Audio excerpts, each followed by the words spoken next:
Thunder rolled across Copper Creek as the broken rancher stood on the auction platform, clutching his newborn daughter while the crowd prepared to bid on his labor like livestock. Rain threatened overhead. The wooden platform creaked beneath. Ezekiel Thornfield's worn boots. His calloused hands trembled around 3-month-old Lily Rose. The baby's fever had broken that morning, but her tiny body still felt too warm against his chest. He'd wrapped her in the last clean blanket, Sarah's blanket, the one his wife had been stitching when the pain started too early. The auctioneer's voice boomed across the town square. His words cut through the humid air like a blade through. Wheat, 5 years of labor, strong back, knows cattle and horses, baby girl included at no extra charge. Zeke's jaw tightened. 3 years of drought had stripped his land bare. The winter had taken his cattle. Sarah's death had taken his will. Now Cornelius Blackwood would take what remained of his dignity.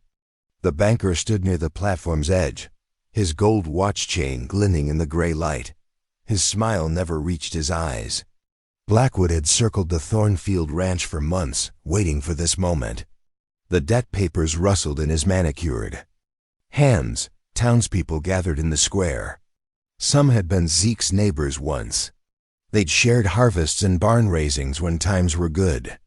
Now they studied him with the calculating gaze of buyers examining horseflesh. Their whispers carried on the wind. The bidding started low. $20 for 5 years. 30, 50. Each number was a nail in his coffin. Lily Rose stirred against his chest, her small fist curling around his shirt button. He pressed his lips to her downy head and breathed in her scent. Milk and innocence and hope he couldn't afford. Blackwood raised his hand. $100. The crowd murmured approval. The banker's bid would stand unchallenged. Everyone knew it. Zeke would spend the next 5 years working Blackwood's land while his daughter grew up calling another man father. The auctioneer raised his gavel. Going once. Going twice. A clear voice cut through the tension. $500. The crowd turned as one. A woman stepped forward from the back of the square. She wore a fine blue dress despite the threatening weather. Her dark hair was pinned beneath a simple bonnet. Her belly curved with late pregnancy, but she carried herself with quiet authority. Zeke had never seen her before. Neither had most of the crowd, judging by their stares. She walked through the parted townspeople like Moses through the Red Sea. Her boots clicked against the wooden boards as she approached the platform. Blackwood's face darkened. His mouth opened and closed like a landed fish. $500 was more than he'd expected to pay for revenge. More than any reasonable person would spend on 5 years of labor, no matter how skilled. The woman reached into her coat and produced a leather pouch. Gold coins spilled into her palm, catching the dim light. Real gold. Not paper promises or credit notes. The auctioneer's eyes widened. She counted the coins with practiced efficiency. Her hands were soft enough for fine dresses, but bore the calluses of hard work. The contradiction wasn't lost on Zeke. Neither was the way she avoided looking directly at him or the baby. Blackwood found his voice. He protested the legitimacy of the bid. Demanded to know the woman's name and business. The auctioneer ignored him. Gold spoke louder than complaints. Serafina Caldwell was all she offered. Widow, recent arrival from Denver. The auctioneer's gavel fell with finality. Sold. Sarah approached the platform steps. Her movements were careful, protective of her unborn child. She gestured for Zeke to follow without meeting his eyes. Her wagon waited at the square's edge, well-appointed and sturdy. Built for mountain travel. Zeke climbed down from the platform. On unsteady legs, his boots hit the ground with a hollow thud. Free fall into servitude. At least Lily Rose would be cared for. At least she'd have a roof and regular meals. More than he could promise her on his own. Sarah held out her hand for the baby. Zeke hesitated. Lily Rose was all he had left of Sarah, all he had left of himself. But the woman's eyes were gentle despite their reserve. She cradled the infant with practiced ease, cooing soft words that Lily Rose seemed to recognize. The crowd began to disperse. Entertainment over. Business concluded. Blackwood lingered, his face twisted with frustrated rage. He'd been outmaneuvered by a stranger. His plans for slow revenge would have to wait. Sierra helped Zeke into the wagon's back. She'd prepared a soft nest of blankets where he could tend to Lily Rose during the journey. The thoughtfulness surprised him. Most owners wouldn't care about a servant's comfort. She took the driver's seat with surprising agility for a pregnant woman. The reins sat easy in her hands. She'd driven mountain roads before. The horses responded to her touch like old friends. They rolled out of Copper Creek as the first raindrops began to fall. Zeke watched his former life disappear behind them. The town that had seen him born and broken. The church where he'd married Sarah, the banker who'd stolen his future. Sierra said nothing during the first hour of travel. She focused on the winding mountain road with intense concentration. Her silence felt heavy with secrets. Deliberate, protective. Lily Rose slept against Zeke's chest, lulled by the wagon's gentle rocking. Her fever had broken completely now. Color returned to her tiny cheeks. Whatever else happened, she would survive. That had to be enough. The road climbed steadily into pine country. The air grew thin and clean, far from the dust and defeat of the valley below. Sierra's homestead sat hidden among the trees, invisible until they were almost upon it. It wasn't what Zeke had expected. The main house was modest but well built. Too well built. Heavy timbers and thick walls spoke of serious construction. The kind meant to last, or to withstand trouble. Outbuildings dotted the property, more than any normal ranch required.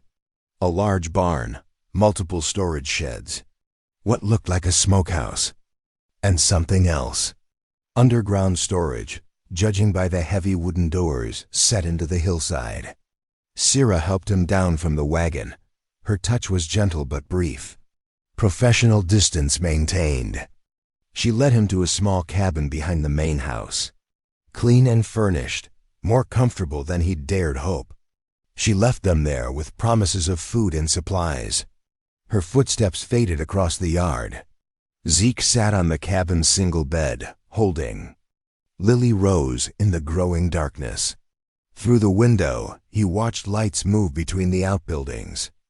Sierra worked late into the night, checking locks, moving supplies, preparing for something. Her movements were efficient, purposeful. Not the actions of a grieving widow managing this simple ranch. Questions multiplied in the darkness. Why had she paid so much for his labor? Why did her homestead feel more like a fortress? Why did a pregnant woman live alone in the mountains with enough supplies to feed an army? And why did her eyes hold the same haunted look he saw in his own mirror each morning? The look of someone carrying secrets too heavy for one person to bear. Lily Rose's fever returned with the dawn. Her small body burned against Zeke's chest while he paced the cabin's narrow length. The baby's breathing came quick and shallow. Her tiny fists clenched and unclenched in distress. Zeke knocked on the main house door as morning light filtered through pine branches. No answer. He circled the building, calling Sarah's name into the mountain silence. The wind carried his voice away. He found her in the largest outbuilding, moving crates with careful precision. Her pregnant belly made the work awkward, but she persisted with grim determination. Sweat beaded on her forehead despite the cool air. The fever, it's back. Sierra's hands stilled on the wooden crate. She followed him to the cabin without questions. Her touch on Lily Rose's forehead was gentle but clinical, experienced. The baby whimpered at the contact. There are supplies, but they're hidden. She led him to one of the underground storage areas. Heavy wooden doors opened onto stone steps descending into darkness. The space below was larger than the cabin. Shelves lined the walls, packed with goods that made no sense for a widow's ranch. Medical supplies filled one entire section. Bandages and medicines. Surgical tools wrapped in clean cloth. Enough to stock a frontier hospital. Sierra moved through the inventory with practiced familiarity. She selected bottles and powders, measuring doses with precision. Her movements held the confidence of someone who'd done this before. Many times. The questions multiplied in Zeke's mind, but Lily Rose's labored breathing took precedence.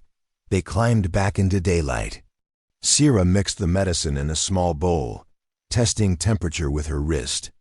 She showed Zeke how to administer the dose drop by drop. Her fingers brushed his as she demonstrated, warm and steady. The medicine worked quickly. Color returned to Lily Rose's cheeks. Her breathing eased. She slept peacefully for the first time since the fever's return. Zeke watched each rise and fall of her tiny chest. Sierra prepared to leave. Her hand rested on the doorframe, and she looked back at the sleeping baby. Something soft crossed her features. A memory of loss, perhaps, or longing. A rider approached. At sunset, Zeke recognized the sound of hoofbeats on the mountain road. Single horse, steady pace. Someone who knew the way. The man who emerged from the trees was tall and weathered. His dark skin bore the scars of hard living, but his eyes held intelligence and caution. He studied Zeke with careful assessment before approaching the main house. Sierra met him at the door. Their conversation was brief and hushed. The man's gaze swept the property, noting every detail. His horse bore the dust of long travel, emergency dust. Zeke watched from the cabin window as they moved supplies from the underground storage. Food and water, clean clothes, medical supplies, the kind of provisions needed for a long, dangerous journey. 3 more riders appeared as full darkness settled. A woman with 2 children. All of them moved with the careful silence of hunted animals. They dismounted near the barn, leading their horses into the shadows. The truth struck Zeke with the force of a mountain avalanche. The hidden supplies, the fortified buildings, the careful positioning of the homestead away from main roads. Sierra wasn't just a widow managing a ranch. She was running an underground railroad station. The family that had arrived bore the marks of desperate flight, worn clothes, hollow eyes. The children clung to their mother with the fierce grip of those who'd learned that safety was temporary. That freedom was something to be stolen in the darkness. Sierra moved between the buildings with quiet efficiency. She provided hot food and warm blankets. Her hands were gentle as she tended to the younger child's blistered feet. The same hands that had cared for Lily Rose. Zeke remained in the cabin, holding his sleeping daughter. The weight of knowledge pressed against his chest. What Sierra was doing was illegal, dangerous, the kind of work that got people killed or worse. But he remembered the auction block, the feeling of being valued as property, the crushing weight of powerlessness. These people had lived that reality their entire lives. Had risked everything to escape it. The family stayed 3 days. Zeke helped without being asked. He brought water from the well, split wood for the fires, kept watch while others slept. No words were exchanged about the work. None were needed. On the 3rd night, the man who'd arrived first returned. He brought fresh horses and supplies for the next leg of the journey. The family would travel by darkness, following routes marked by sympathetic souls and hidden safe houses. Zeke watched them disappear into the forest. The woman turned back once, her hand raised in silent gratitude. Then they were gone, swallowed by pine shadows and hope. Sierra found him standing by the cabin door. She carried a lamp that cast moving shadows across her face. Her pregnancy showed more clearly in the yellow light. The curve of life amid all this careful defiance. You could turn me in. The words hung between them in the cool air. A statement, a question, a test. Zeke looked at her face, reading the controlled fear beneath her calm exterior. I could. But he wouldn't. They both knew it. The auction block had taught him the value of human dignity, had shown him what it meant to be reduced to property. These people sought the same thing he'd found in Sierra's unexpected bid. A chance at something better. Sierra's shoulders relaxed fractionally. The tension didn't leave entirely. Trust was a luxury she couldn't afford, but recognition passed between them. Understanding born of shared experience with injustice. Inside the cabin, Lily Rose stirred in her makeshift crib. Her fever had broken completely. The medicine had worked its quiet miracle. She would live and grow strong in this mountain sanctuary. Zeke settled into the chair beside her bed. Through the window, he could see lights moving in the main house. Sarah continuing her work, preparing for the next group of travelers. The next risk taken in service of others' freedom. The weight of secrets pressed against the cabin walls. This knowledge changed everything. Made him complicit in work that powerful men would kill to stop. But as he watched his daughter sleep peacefully, he felt something he hadn't experienced since Sarah's death. Purpose. The underground storage held more than medical supplies. Food caches spoke of feeding many mouths. Maps marked with safe routes. And friendly houses, weapons cleaned and maintained. This wasn't casual charity. This was war conducted in whispers and shadows. Sarah had saved him from the auction block, had provided sanctuary for his daughter, had risked exposure by letting him witness her true work. The debt went deeper than money, deeper than servitude. It reached into the realm of shared conviction, of standing against forces that reduced human beings to property, of protecting the vulnerable even when protection carried a deadly price.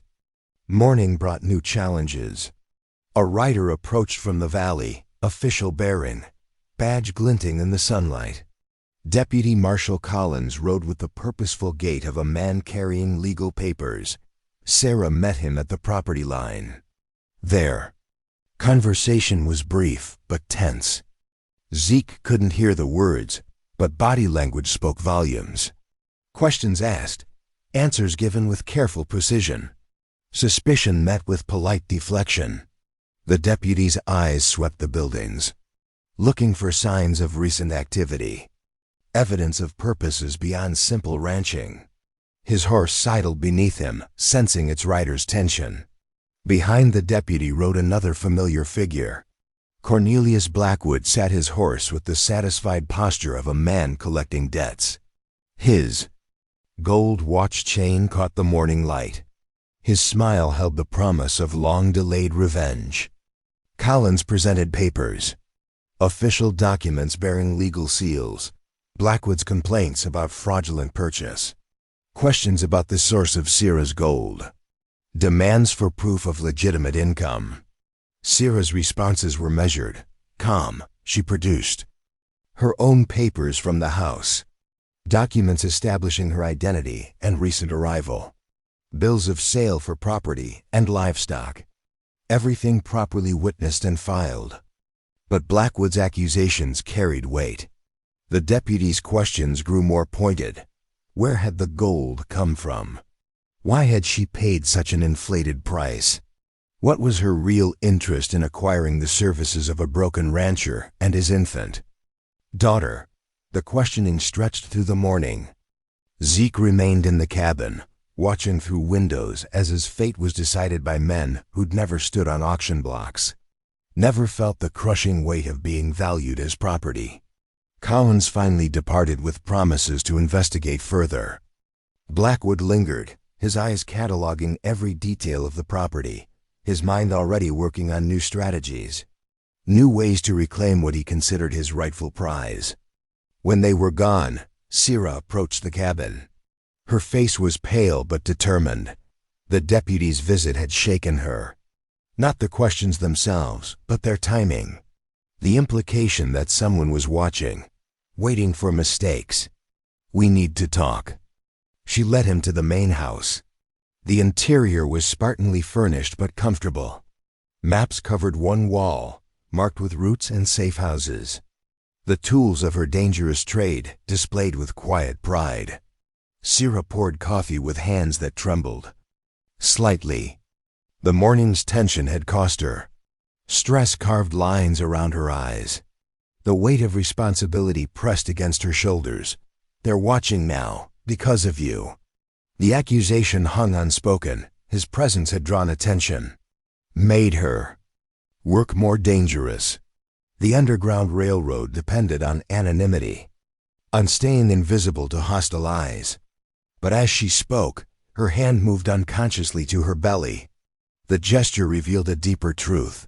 She wasn't just protecting runaway slaves. She was protecting an unborn child, creating a world where freedom meant more than the absence of chains. The coffee grew cold between them. Outside, wind moved through pine branches with the whisper of secrets, of truths too dangerous to speak aloud, of choices that would define them both. Sierra's coffee cup trembled against the wooden table. The morning's interrogation had carved deeper lines around her eyes. She stared at the maps on her wall, each marked route a lifeline for the desperate. There's more you need to know. She rose. With the careful movements of late pregnancy, her hand pressed against the small of her back. But something about the gesture felt wrong, rehearsed. The protective curve of her arm didn't match the natural weight distribution Zeke remembered from Sarah's pregnancy. The railroad money, it wasn't just theft. Sierra pulled a leather portfolio from beneath a loose floorboard. Documents spilled across the table, land deeds, payment receipts, names and amounts in careful columns. A ledger of systematic fraud. The railroad company had been collecting money from local farmers, payment for land rights and passage agreements. Thousands of dollars that should have gone to honest families trying to build lives on the frontier.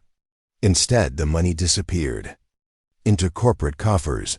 Magnus Cole runs their enforcement. He's been stealing from settlers for 2 years. Zeke studied the papers, recognized some of the names. The Hendersons had lost their farm last winter.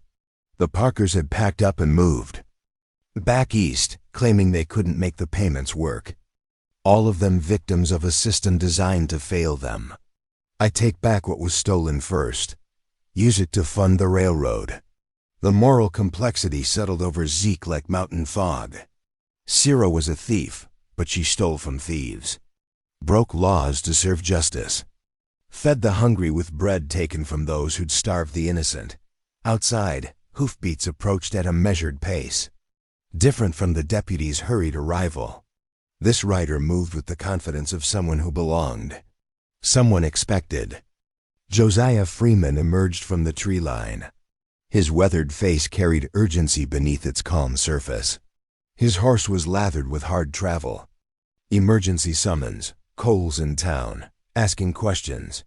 Sierra's face went pale. She gathered the documents with practiced efficiency, returning them to their hiding place. Her movements held the fluid grace of someone who'd rehearsed this moment many times. How long do we have? Freeman's eyes swept the property, calculating distances and escape routes. His mind worked with the precision of a military strategist. Survival depended on thinking 3 moves ahead. Hours, maybe less. He's got federal backing now. The weight of that. Revelation settled over the homestead. Federal involvement meant resources, authority, the power to search without warrants and arrest without evidence. Cole had escalated beyond local corruption. Sierra moved to the window, her hand resting against the glass. She watched the tree line with the intensity of a deer sensing wolves. Every shadow held potential threat. Every sound carried danger. We need to move the supplies. They worked through the afternoon with quiet desperation. Crates disappeared into deeper hiding places. Maps were rolled and sealed in oilcloth. The evidence of their work vanished into the mountain stone embrace. Zeke carried supplies without question. The moral arithmetic had simplified itself. These people fought for something larger than personal gain. Their risk served others. Freedom, that was enough. Lily Rose slept in her makeshift crib while her father became an active participant in revolution. She was too young to understand the stakes, old enough to benefit from the outcome. As evening approached, Sarah made another revelation. She led Zeke to a mirror in the main house and began removing pins from her hair. Her careful facade unraveled with each pulled strand. The pregnancy padding came next. Layer after layer of cloth and cotton fell away until she stood revealed. Not a widow carrying new life. A woman carrying deadly secrets beneath manufactured vulnerability. My brother was James Caldwell. The railroad killed him. The truth struck Zeke with the force of a mountain avalanche. James Caldwell had been a legend among Underground Railroad operators. His death had made headlines across 3 territories. And his sister had assumed his identity to continue the work. The pregnancy was protection, sympathy armor. People were less likely to suspect an expectant widow of running dangerous operations. The disguise had worked for months, until Zeke's auction had forced her into public view. Coal nose or suspects. They stood in the lamplight, surrounded by the tools of their trade. Maps and medicine, food and freedom. The infrastructure of hope built one careful choice at a time. Sarah's real shape was smaller than the padding suggested, more vulnerable. But her eyes held steel that no disguise could mask. The core of determination that had carried her through loss and danger. Why? Save me. The question hung between them in the golden light. Sarah's answer came slowly, weighted with truth too heavy for quick delivery. Because you know what it means to be property. Outside, night settled over the mountains with velvet darkness. Stars emerged one by one, distant witnesses to human struggle. The Underground Railroad had operated under their light for decades. Would continue as long as freedom remained something to be earned rather than inherited. Zeke understood his place in this larger story now. Not just a rescued debtor, but a fellow traveler on a road toward justice. His experience on the auction block had prepared him for this moment, had given him the moral clarity to choose sides. Freeman appeared at the door with 3 new travelers, a family fleeing bondage in search of sanctuary. They moved with the careful silence of prey animals, every sense alert for predators. The mother carried a baby close to Lily Rose's age. The father bore scars that spoke of harsh treatment and harsher escapes. Their teenage son watched the shadows with eyes too old for his years. Sarah welcomed them with practiced efficiency. Food appeared from hidden stores. Clean clothes emerged from secret caches. The machinery of compassion operated with quiet precision. Zeke helped without being asked. He understood the rhythms now. The delicate balance between speed and safety.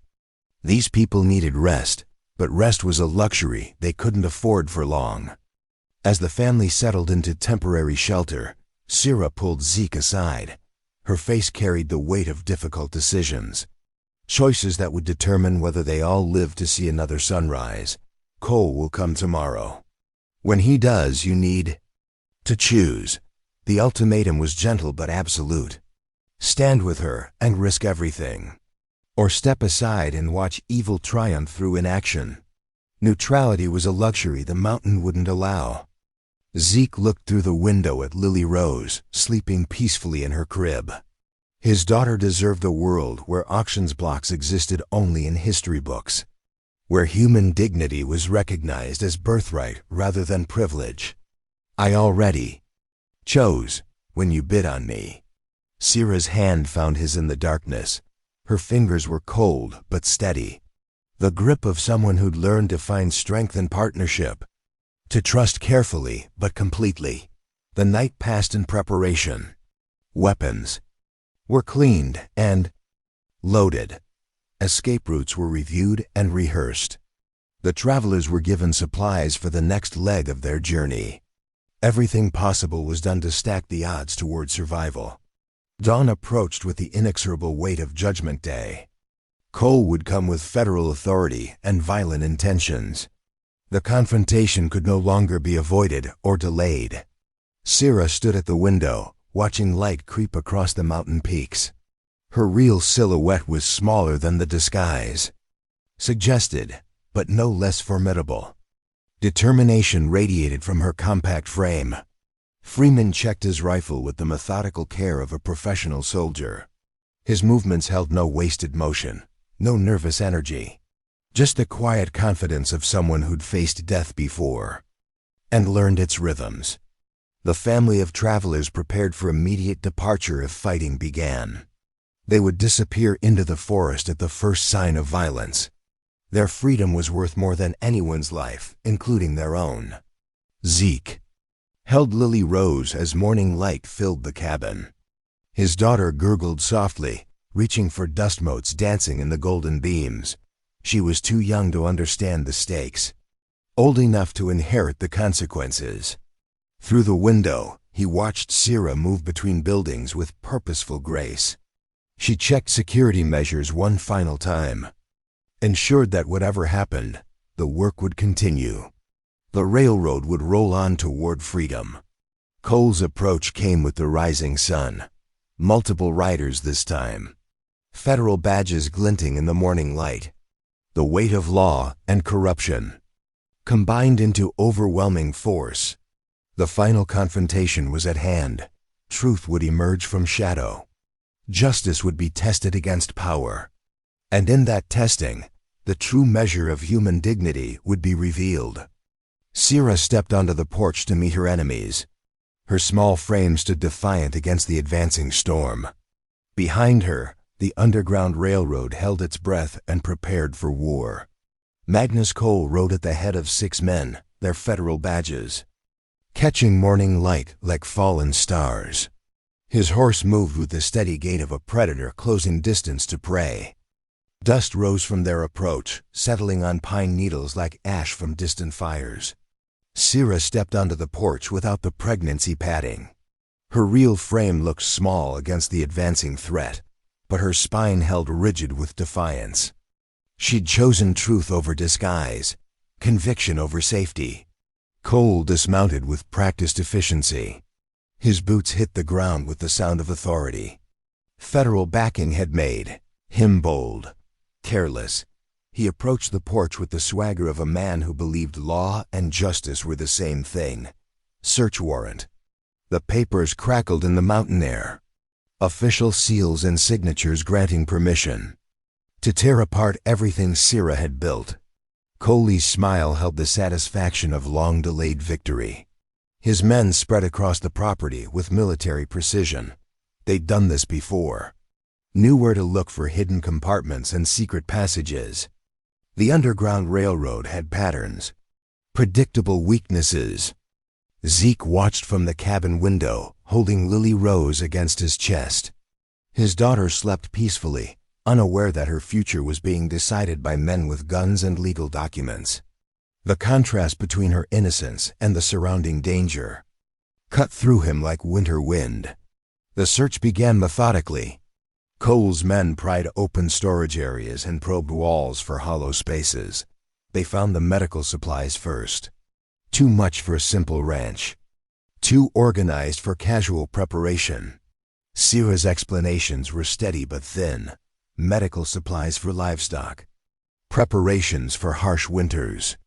The kind of over-preparation that made sense for an isolated homestead.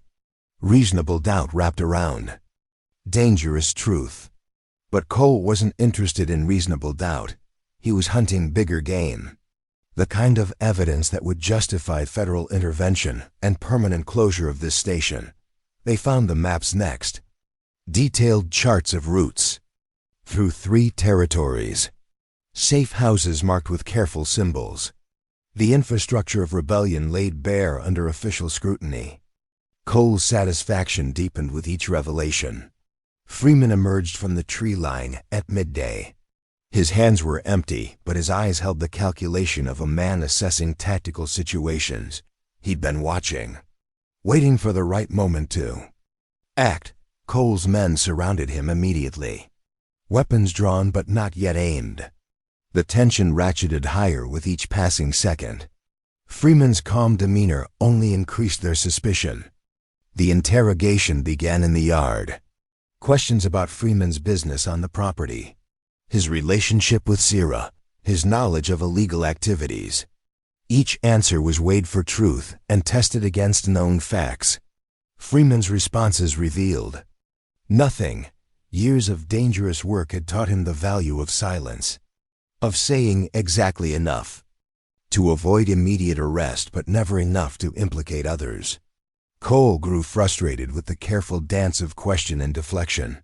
He needed concrete evidence, proof that would stand up in federal court. Suspicion and circumstance weren't enough to justify the resources he'd committed. The afternoon brought fresh complications. Blackwood arrived with local backing. Town council members and business leaders who'd been convinced that Sierra represented a threat to community stability. Their presence legitimized Cole's investigation. Sierra was arrested on charges of operating an illegal organization. The evidence was circumstantial but compelling. Maps and medical supplies, suspicious visitors, and carefully hidden resources. Enough to justify detention pending further investigation. Zeke watched from the cabin as they bound her hands with rope. She didn't resist, didn't protest the charges or demand explanations. Her dignity remained intact even as her freedom was stripped away. Before they loaded her into the wagon, Sierra's eyes found his through the cabin window. A moment of connection across the chaos. Her gaze moved to Lily Rose, sleeping peacefully in his arms. A silent reminder of what they were fighting to protect. The wagon rolled away with Sierra as its prisoner. Cole rode alongside, his mission half completed. The underground railroad station was closed. The operator was captured. But the deeper truth remained hidden. Freeman approached the cabin after the dust settled. His weathered face carried the weight of difficult news. Cole's investigation was broader than anyone had realized. Other stations were being targeted. The entire network was under assault. They took Josiah too. The words hit Zeke with the force of a physical blow. Freeman's capture meant torture. Interrogation designed to break spirits and extract information. The gentleman who'd helped so many others would face brutality for his compassion. Night fell over the abandoned homestead. The building stood empty, but for ghosts of recent purpose. Zeke remained in the cabin with Lily Rose, uncertain of his status. Was he free? A prisoner? A witness to be silenced? Cole returned alone as stars emerged overhead. His men had departed with their prisoners, leaving him to complete unfinished business. The sound of his boots on the porch carried menace in their measured rhythm. The door opened without invitation. Cole filled the frame with his presence, studying Zeke and the baby with calculating eyes. His hand rested on his weapon, but didn't draw it. Not yet. You have a choice to make. The ultimatum was delivered with quiet certainty. Cole had learned Zeke's history, knew about the auction, understood the desperate circumstances that had brought him to this mountain sanctuary. Testify against the woman, confirm her illegal activities, help build a case that would see her hanged for treason. In exchange, receive a full pardon and enough money to reclaim his ranch. The offer hung in the air between them. Salvation purchased with betrayal. Lily Rose's future secured by destroying the woman who'd saved them both. The moral mathematics were brutal in their clarity. Cole produced a leather folder containing official documents. Land deeds with Zeke's name already inscribed. Financial instruments restoring his stolen wealth. Everything needed to rebuild his broken life. All it would cost was his soul. Zeke looked at his sleeping daughter. She deserved security. Deserved a future free from poverty and desperation. Sierra's sacrifice could provide that future. Her destruction could become Lily Rose's salvation. But the auction block had taught him something about the true cost of survival. Some prices were too high to pay and still remain human. Some choices destroyed the very thing they were meant to protect. Cole waited with the patience of a man accustomed to watching conscience battle necessity. He'd made similar offers before, knew the weight of fear and hope in desperate situations. Few people chose principle over survival. The baby stirred in Zeke's arms. Her small fist curled around his finger with trusting strength. Sarah's eyes looked up at him from their daughter's face, a reminder of love that transcended immediate circumstances. "I need time to consider." Cole's smile was thin but satisfied. Hesitation was often the first step toward cooperation. Fear worked more slowly than anger, but more thoroughly. Given enough pressure, most people broke in predictable directions. Dawn would bring his answer. Cole departed with the confidence of a man who'd planted seeds of doubt in fertile ground. The folder remained on the table. Temptation made physical. Corruption given form. Zeke sat in the darkness, holding his daughter while wrestling with impossible choices. Through the window, moonlight painted the abandoned homestead in silver and shadow. The infrastructure of hope stood empty, but not destroyed. In the distance, mountains rose against the star-filled sky, silent witnesses to human struggle. The Underground Railroad had carved paths through their stone embrace for decades, would continue as long as freedom remained something to be fought for rather than inherited. But tonight, one man faced the ultimate test of character. The choice between personal salvation and collective justice. Between the woman who'd saved him and the daughter who needed saving. The weight of that decision pressed against his chest. Like mountain stone, heavy with consequence, sharp with moral complexity. And in the darkness, Zeke Thornfield prepared to discover what kind of man he truly was. Outside, wind moved through empty buildings with the whisper of departed spirits. The ghosts of freed slaves and broken chains. The echo of choices made in desperate times by people who decided that some things were worth more than life itself. Dawn would bring his answer. And in that answer, the true measure of his character would be revealed. Dawn broke gray and cold over the empty homestead. Zeke hadn't slept. Cole's documents lay spread across the table, their official seals catching the weak morning light. Freedom and betrayal reduced to ink and paper. Lily Rose stirred in her makeshift crib, small fists reaching toward shadows that danced on the cabin walls. Her innocent movements cut through Zeke's heart. She deserved better than this choice between conscience and survival. Cole's boots announced his return before the knock came. The federal agent entered without invitation, his eyes immediately finding the untouched documents. His smile held grim satisfaction. "Have you decided?" Zeke lifted his daughter from her crib. Her warmth against his chest steadied his resolve. Some prices were too high to pay, and still look yourself in the mirror. Some choices destroyed the very thing they promised to protect. "I won't testify against her." Cole's expression didn't change, but his hand moved closer to his weapon. He'd expected this outcome, prepared for it. Men who'd stood on auction blocks rarely cooperated with their oppressors, regardless of incentives offered. Then you're complicit in her crimes. The accusation hung in the air like smoke from a dying fire. Zeke understood the implications. Refusing to cooperate made him an enemy of federal law, a target for the same treatment Sarah would receive. Cole gathered his documents with practiced efficiency. The offer was withdrawn. The consequences were now unavoidable. Zeke had chosen principle over pragmatism, honor over survival. "You'll both hang for treason." The threat was delivered without emotion. Simple fact stated by a man who'd watched many necks stretch for the crime of compassion. Cole departed with the certainty of someone who held all the advantages. Alone again, Zeke searched the cabin for anything Sarah might have left behind. Some message or instruction for this exact situation. The Underground Railroad survived through careful planning and hidden contingencies. Behind a loose board near the window, his fingers found folded papers. Not maps or supply lists, but something more precious. Evidence of the railroad companies. Systematic theft. Names and amounts stolen from honest families. The documents detailed years of fraud.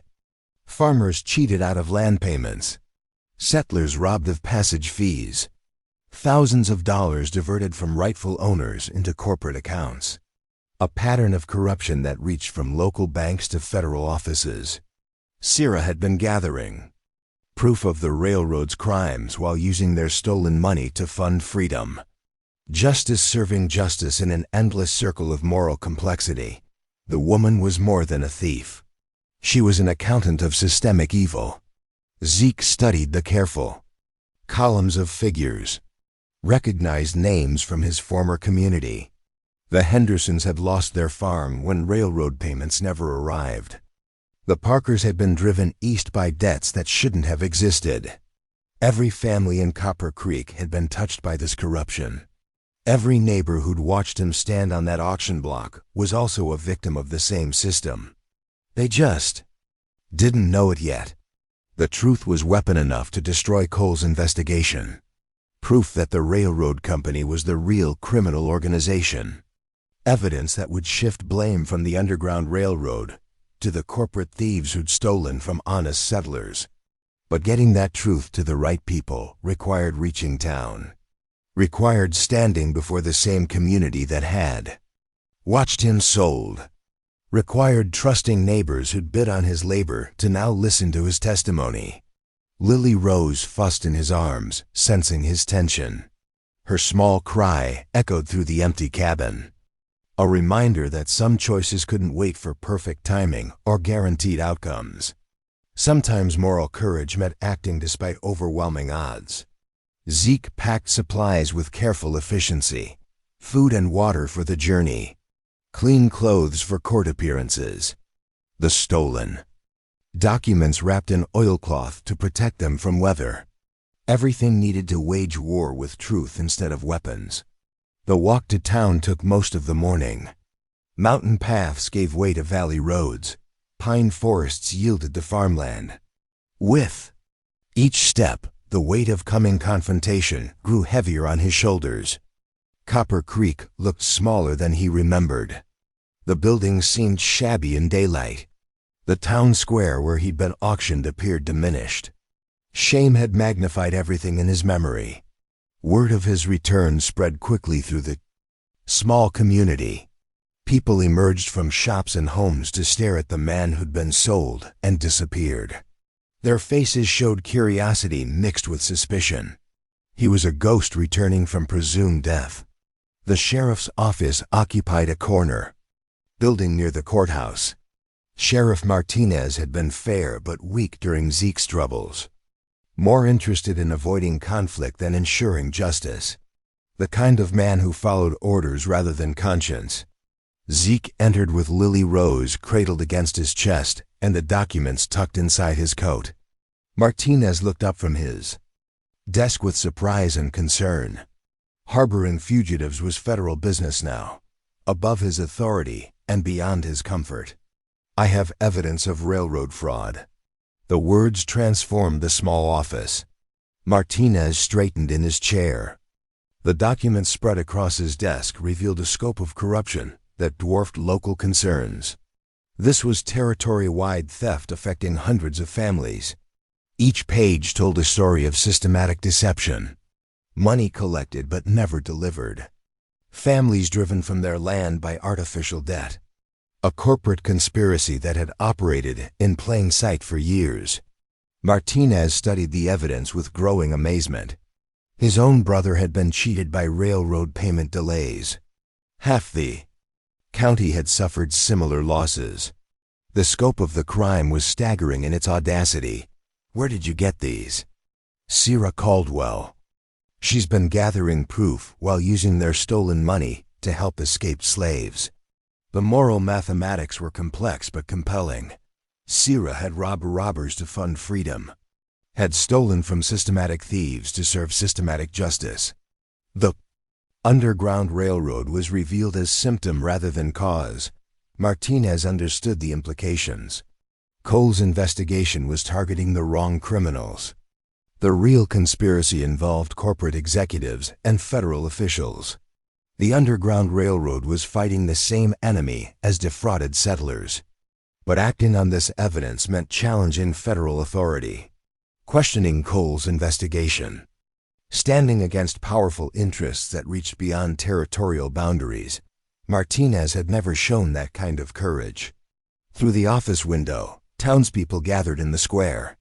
Word was spreading about Zeke's return and the documents he'd brought. The same neighbors who'd watched him auctioned were learning they'd also been victimized. Mrs. Henderson approached the sheriff's office with purposeful strides. Her husband's farm had been lost to railroad debt. Now she learned that debt had been artificial, created by theft rather than legitimate obligation. Others followed. The Parkers had returned from their eastern exile. The Morrison family brought their own railroad correspondence. Piece by piece, the pattern of systematic fraud emerged from community experience. The crowd outside grew larger, angrier. These were hard-working people who'd been cheated by institutions they'd trusted. Their losses weren't accidents or market forces. They were deliberate theft disguised as legitimate business. Martinez faced a choice between federal pressure and community justice, between following orders and serving the people who'd elected him. The documents on his desk provided legal justification for either path. Cole appeared at the edge of the crowd with his remaining men.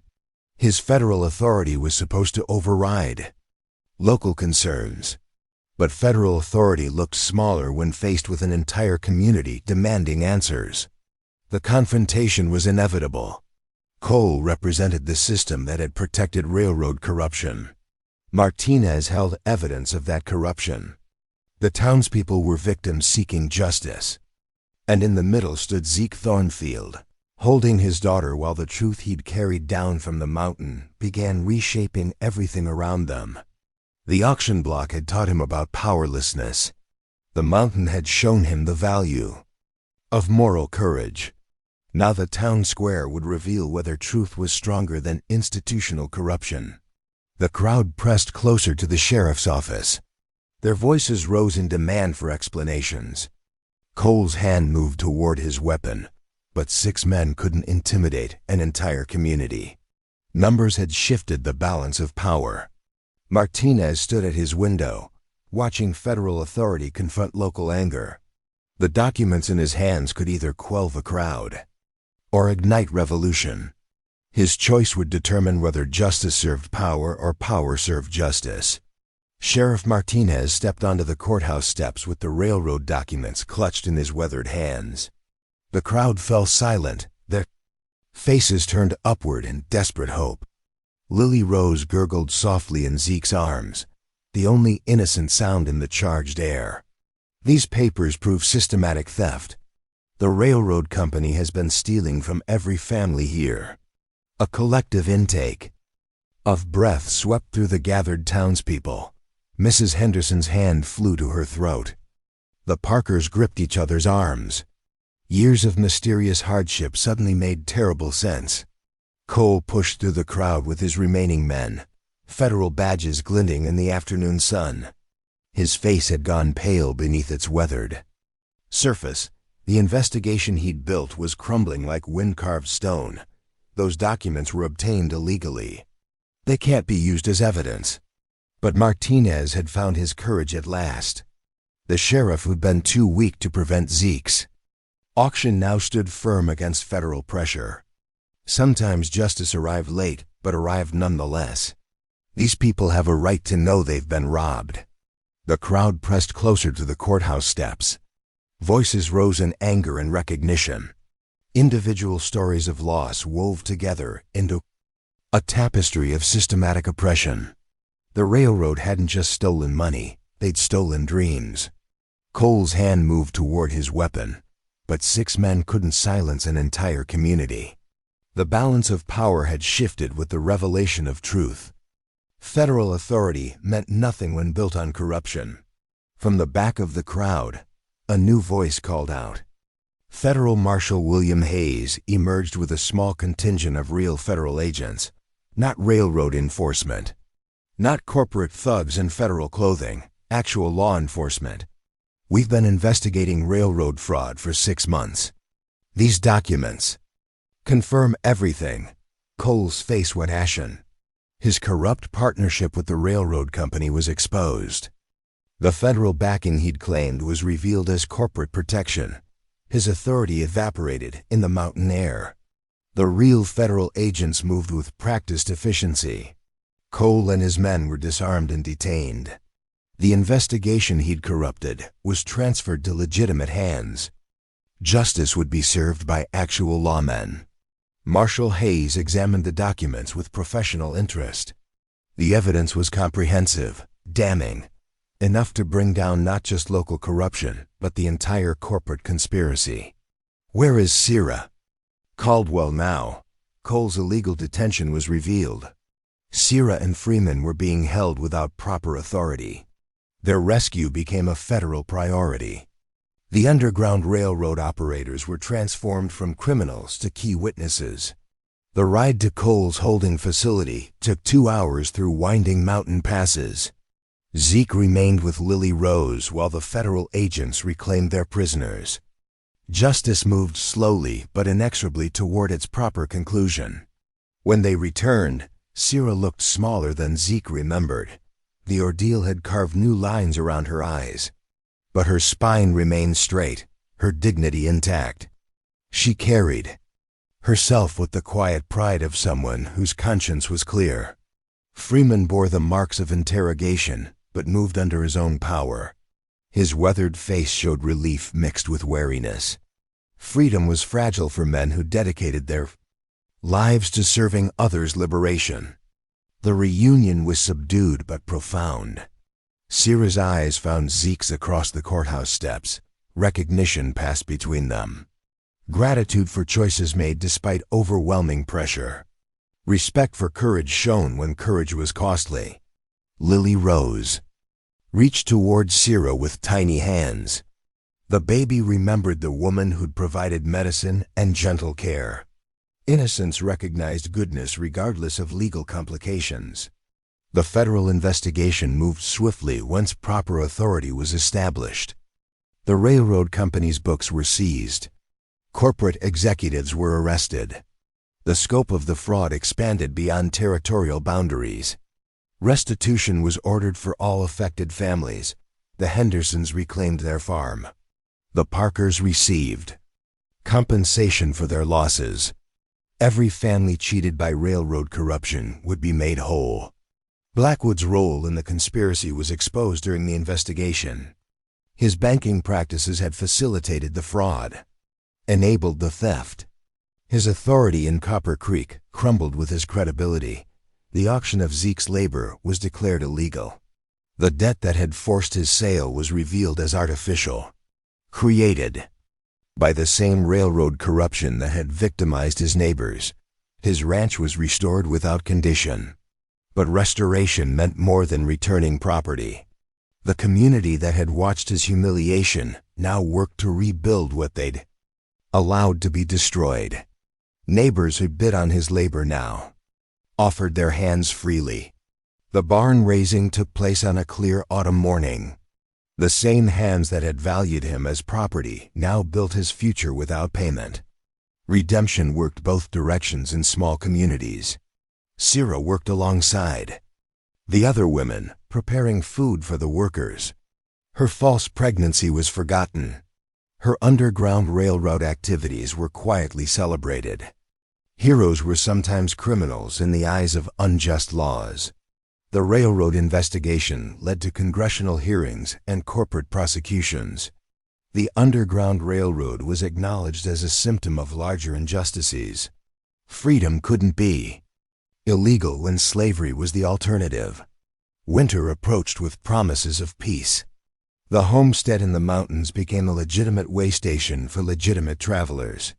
The work continued, but with community support rather than community secrecy. Zeke's ranch prospered with returned fertility. The drought had broken along with the conspiracy that had impoverished the region. Good rains brought good harvests. Justice and agriculture flourished together. On quiet evenings, he and Sierra would sit on the porch while Lily Rose played in the yard. Their relationship had deepened through shared trials. Trust forged in crisis proved stronger than conventional courtship. The baby took her first steps on the anniversary of the auction. Her tiny feet carried her between the two people who'd shaped her world. From father to chosen family, from past to future. Sierra had become more than savior or employer. She was partner in the truest sense. Someone who'd stood beside him when standing was dangerous. Who'd risked everything for principle rather than profit. The mountains held their secrets quietly. The underground railroad paths were less traveled now, but not abandoned. Freedom remained a journey rather than destination. The work would continue as long as injustice existed. Copper Creek prospered in the aftermath of truth.